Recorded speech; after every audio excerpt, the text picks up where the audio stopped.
سپہر کے 3 بجے ہیں۔ السلام علیکم، یہ ریڈیو پاکستان ہے۔ نعیم زبیری سے خبریں سنیے۔ پہلے اہم خبروں کا خلاصہ۔ وزیر خارجہ نے کورونا وائرس کی وبا سے نمٹنے کے لیے دانشوروں کے ساتھ گول میز مباحثوں کی میزبانی کے لیے FM connect digital plate form متعارف کرایا ہے۔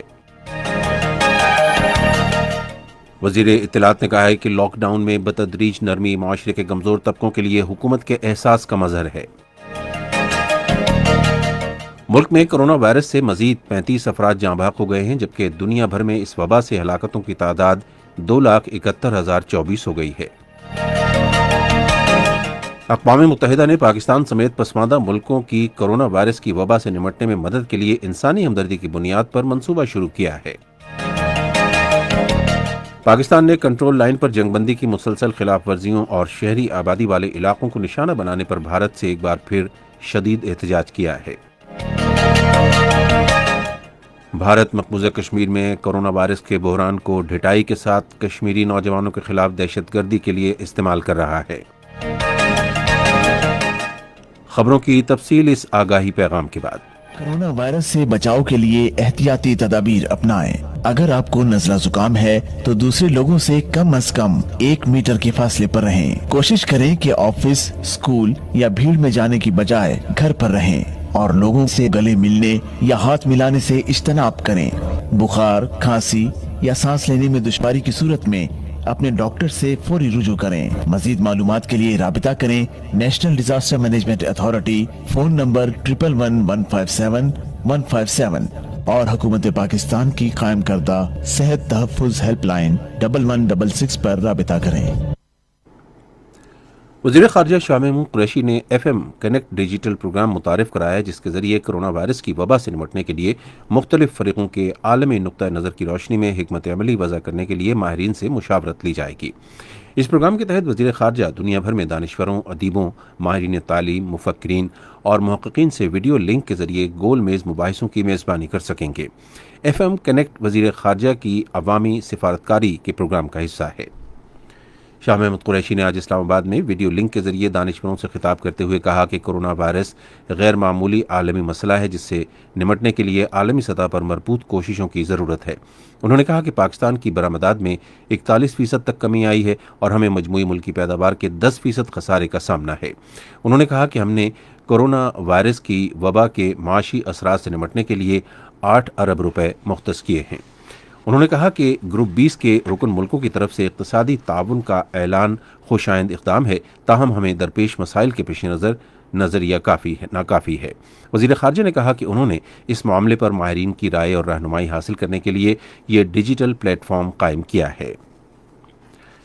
اطلاعات و نشریات کے وزیر شبلی فراز نے کہا ہے کہ لاک ڈاؤن کے خاتمے کی کامیابی کے لیے عوام کا تعاون درکار ہے۔ انہوں نے ایک ٹویٹ میں کہا کہ مختلف طرح کے کاروبار کے لیے قواعد و ضوابط پر سختی سے عمل درآمد کرایا جائے گا۔ انہوں نے کہا کہ اگر احتیاطی تدابیر پر عمل نہ ہوا تو ہمیں دوبارہ لاک ڈاؤن کرنا پڑے گا۔ انہوں نے کہا کہ کورونا وائرس کی وبا مشترکہ مسئلہ ہے، جس سے متحد ہو کر نپٹا جا سکتا ہے۔ وفاقی وزیر نے کہا کہ لاک ڈاؤن میں بتدریج نرمی معاشرے کے کمزور طبقوں کے لیے حکومت کے احساس کا مظہر ہے۔ انہوں نے کہا کہ اس سے ملک میں چھوٹے کاروبار کے لیے بھی مدد ملے گی۔ انہوں نے کہا کہ طویل لاک ڈاؤن چھوٹے کاروبار سے منسلک لوگوں کے روزگار کو تباہ کر سکتا ہے۔ انہوں نے کہا کہ معاشی سرگرمیاں اور عوام کی صحت کے ساتھ ساتھ چلنی چاہیے۔ جاپان کے سفیر کونینوری میٹسوڈا نے آج اسلام آباد میں وزیر اطلاعات شبلی فراز سے ملاقات کی۔ انہوں نے دو طرفہ تعلقات اور باہمی دلچسپی کے امور پر تبادلہ خیال کیا۔ انہوں نے کورونا وائرس اور لاک ڈاؤن کے تناظر میں موجودہ صورتحال کا بھی جائزہ لیا۔ شبلی فراز نے اس موقع پر کہا کہ پاکستان جاپان کے ساتھ اپنے تعلقات کو انتہائی اہمیت دیتا ہے۔ وزیر اطلاعات نے جاپانی سفیر کو لاک ڈاؤن میں بتدریج نرمی کے حکومتی فیصلے سے آگاہ کیا۔ وفاقی وزیر نے ضلع مانسیرا کے مستحق خاندانوں کے لیے ہنگامی امداد کے طور پر 3.5 کروڑ روپے کی طبی معاونت فراہم کرنے پر جاپان کے سفیر کا شکریہ ادا کیا۔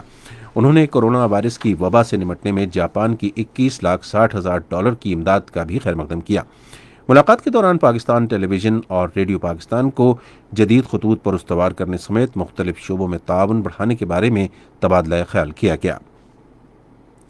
ملک میں گزشتہ 24 گھنٹے میں کرونا وائرس کے باعث 35 افراد جاں بحق ہوئے، جبکہ 1764 افراد میں وائرس کی تشخیص ہوئی ہے۔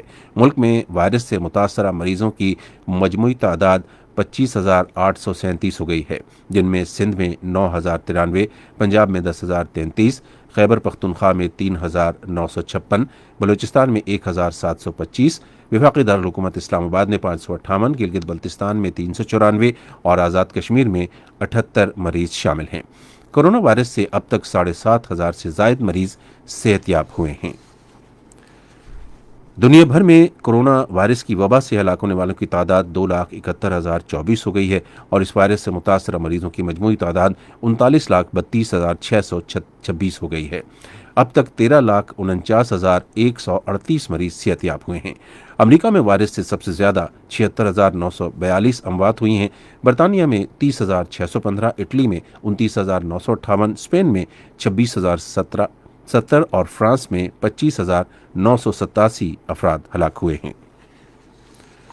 اقوام متحدہ نے کرونا وائرس سے نمٹنے کے لیے انسانی ہمدردی کے منصوبے کا آغاز کیا ہے، جس کے تحت پاکستان سمیت پسماندہ ملکوں کو اس وبا پر قابو پانے کے لیے 6 ارب 69 کروڑ ڈالر کی امداد فراہم کی جائے گی۔ ابتدائی طور پر 25 مارچ کو اعلان کردہ منصوبے کے لیے 2 ارب درکار تھے۔ اقوام متحدہ کے انسانی امور کے معاون سیکرٹری جنرل مارک لوکوک نے تقریب سے ویڈیو لنک کے ذریعے خطاب کرتے ہوئے کہا کہ انتہائی غیر محفوظ ملکوں کی مدد کے لیے فوری اقدامات کی ضرورت ہے۔ انہوں نے خبردار کیا کہ اگلے 3 سے 6 ماہ کے دوران متعدد غریب ترین ملکوں میں کرونا وائرس کی وبا انتہائی درجے پر پہنچنے کا خدشہ ہے۔ یہ خبریں آپ ریڈیو پاکستان سے سن رہے ہیں۔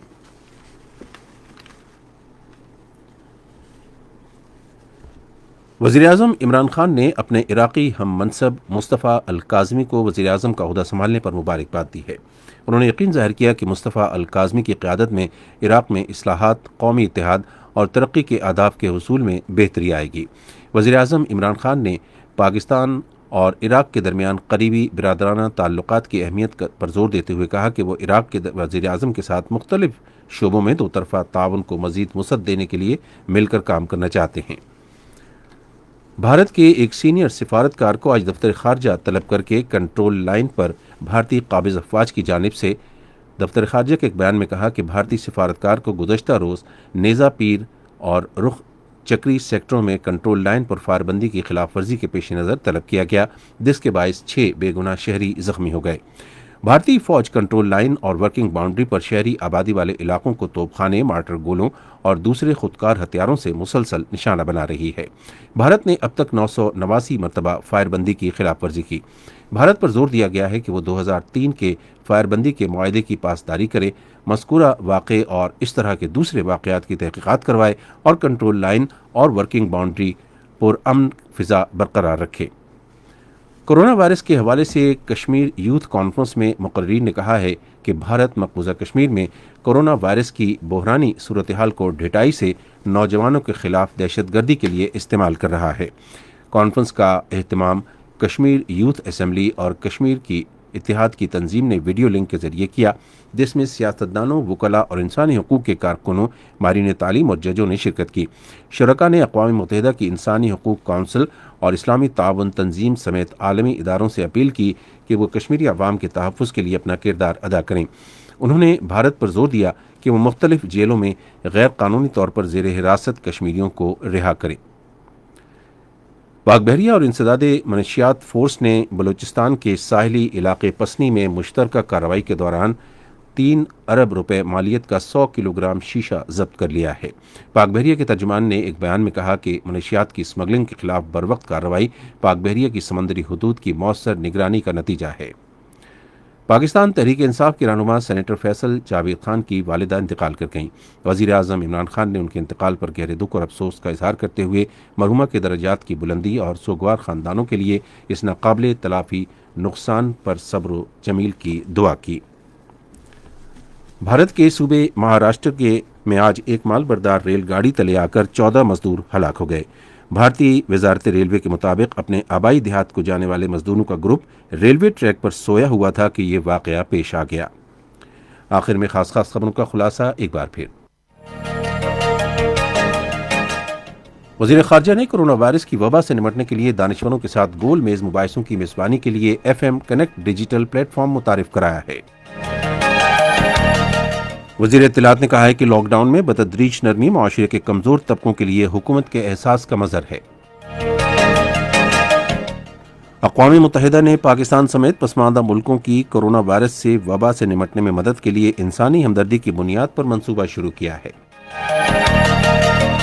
بھارت مقبوضہ کشمیر میں کرونا وائرس کے بحران کو ڈٹائی کے ساتھ کشمیری نوجوانوں کے خلاف دہشت گردی کے لیے استعمال کر رہا ہے۔ اسی کے ساتھ خبریں ختم ہوئیں۔ مزید خبروں اور تجزیوں کے لیے ہماری ویب سائٹ ہے radio.gov.pk اور فیس بک کے link radio Pakistan news official پر براہ راست ویڈیو سٹریمنگ بھی